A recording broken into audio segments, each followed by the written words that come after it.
الحمدللہ رب العالمین والصلاة والسلام علی سید الانبیاء والمرسلین اما بعد فاعوذ باللہ من الشیطان الرجیم بسم اللہ الرحمن الرحیم صراط الذین انعمت علیہم.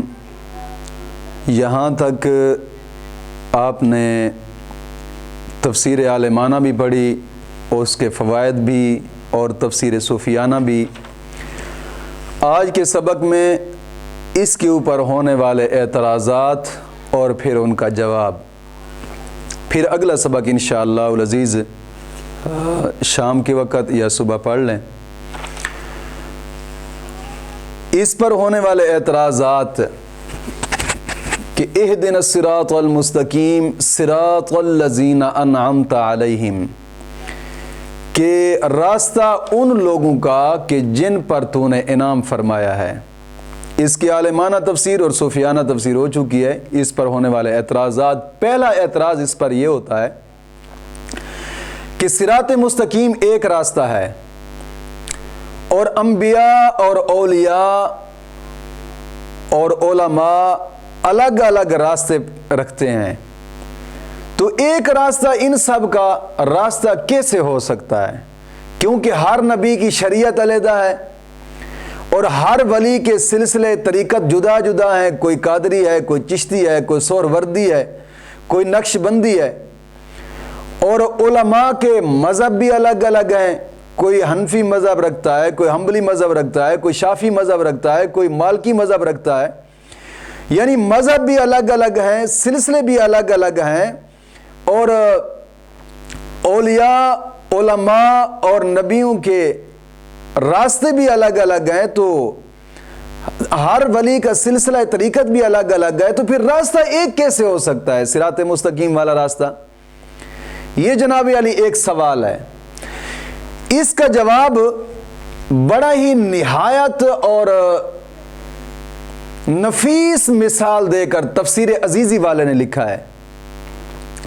انہوں نے اس کا جواب لکھا ہے کہ مثال کے طور پر انہوں نے مثال ایک دی ہے. مثال یہ ہے کہ مثال کے طور پر ایک قافلہ ایک منزل مقصود کی طرف راستہ طے کرتا ہے. اس قافلے میں نئی بھی ہے، بڑھئی، اور اس قافلے میں لوہار بھی ہیں، اور اس قافلے میں کچھ بوجھ اٹھانے والے بھی ہیں.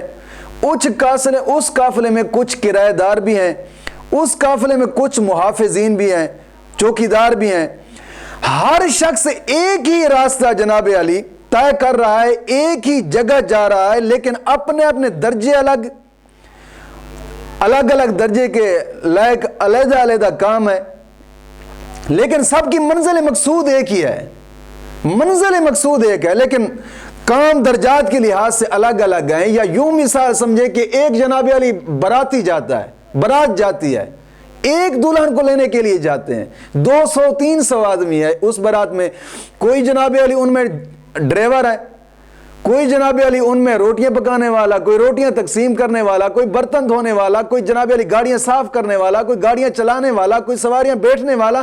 دلہن تو ایک آدمی نے لینی ہے، لیکن اتنے آدمی جو ساتھ جا رہے ہیں، منزل مقصود ایک ہے جہاں پہنچنا ہے، لیکن ہر کسی کے کام الگ الگ ہیں.